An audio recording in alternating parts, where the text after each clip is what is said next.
Gabon, located in Central Africa along the Atlantic coast, has a rich history shaped by indigenous cultures, European colonization, and post-independence political developments. From early Bantu migrations to the establishment of a modern republic, Gabon's past reflects both resilience and transformation, early history and indigenous cultures. The earliest inhabitants of Gabon were pygmy groups who lived as hunter-gatherers in the region's dense rainforests. Around 2000 BCE, Bantu-speaking peoples migrated into the area, bringing ironworking, agriculture, and more complex social structures. These Bantu communities established villages, developed trade networks, and formed tribal societies that governed themselves through elders and chiefs.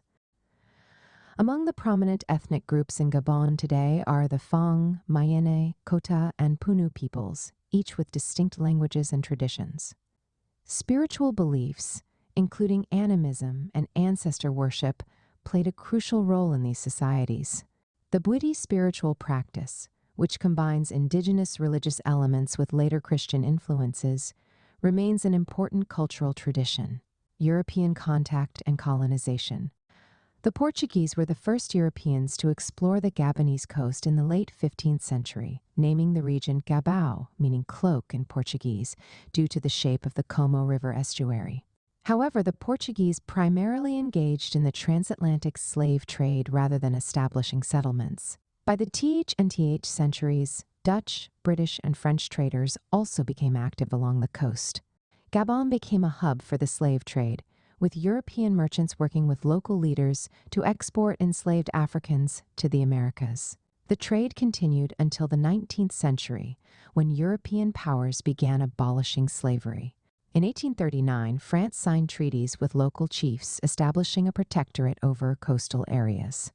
The French gradually expanded their influence inland, and in 1885, during the Berlin Conference, Gabon was officially recognized as part of French Equatorial Africa. By the early 20th century, France had solidified its control, integrating Gabon into its colonial empire. French rule and colonial exploitation, 1885-1960. Under French rule, Gabonese resources, including timber, rubber, and minerals, were exploited for the benefit of the colonial administration. The French implemented forced labor policies, leading to resistance among the local population. Infrastructure, such as railways and roads, was developed primarily to serve French economic interests.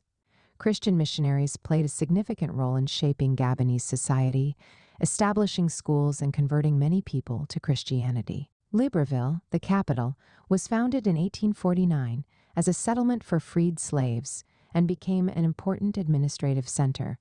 During World War II, Gabon became a key battleground in the struggle between Vichy France and Free French forces. In 1940, Gabon was taken by General Charles de Gaulle's Free French movement, strengthening its connection with France. After the war, France introduced reforms that gave Gabonese people more political representation. In 1946, Gabon became a French overseas territory, allowing for the gradual development of local political movements advocating for greater autonomy. Independence and the rise of the one-party state, 1960-1990. Gabon gained independence from France on August 17, 1960, with Léon Mba becoming its first president. Mba maintained close ties with France and adopted a centralized political system, eventually establishing a one-party state. His rule was marked by limited political freedoms but relative stability. In 1967, Mba died, and his vice president, Omar Bongo Ondimba, took over. Bongo, a member of the Teke ethnic group, ruled Gabon for over 4 decades, shaping the country's modern political landscape. In 1968, he declared Gabon a one-party state under the Gabonese Democratic Party (PDG). His rule saw economic growth driven by the discovery of oil, which became Gabon's main source of revenue.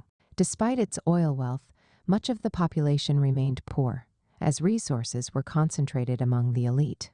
Gabon remained closely aligned with Francais relationship often referred to as Franc-Afrique, characterized by political and economic dependency. Transition to multi-party politics, 1990-2009. In 1990, following widespread protests and pressure for democratic reforms, Bongo allowed the introduction of multi-party politics.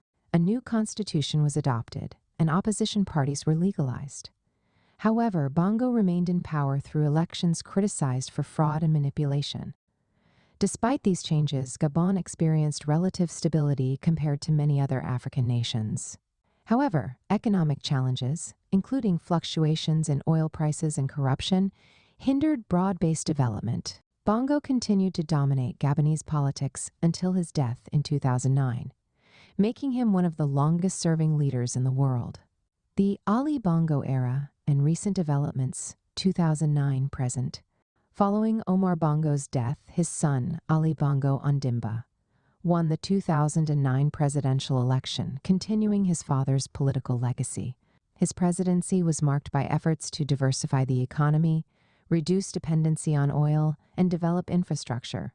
However, allegations of election fraud and repression of opposition parties led to political tensions. The 2016 presidential election was particularly contentious, with opposition candidate Jean Ping claiming victory. Protests erupted, and government forces cracked down on demonstrators, leading to international criticism. In 2018, Ali Bongo suffered a stroke, raising concerns about his ability to govern. He continued his presidency but faced growing opposition. In August 2023, a military coup removed Ali Bongo from power, marking a significant political shift in Gabon. Conclusion. Gabon's history reflects a blend of indigenous traditions, colonial influence, and modern political challenges. From early Bantu migrations to European colonization, independence, and decades of Bongo family rule, Gabon has maintained stability while grappling with economic and political struggles.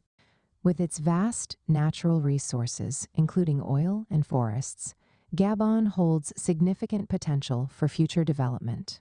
However, the country's ability to achieve lasting political reforms and economic equity remains a key challenge. Kindly share this post if you find value in it. Thanks for your support. You can watch this program on YouTube. P.S. In case you want to, feel free to reach out to me. If you need advice on your plans and ideas and how to work on your gift and purpose, drop me a message here or email me at sopiansofgod@gmail.com. and we'll arrange a call. Will you like to write a book, share your story, ideas, or knowledge in a book? Now it's easier than ever. In 3 weeks, your book will be written and published. Send a message to bookmindsgmail.com.getbooks on Amazon. Amazon Books. Check out our website, Wordflix Publishers. Like and subscribe for more. Thanks for watching.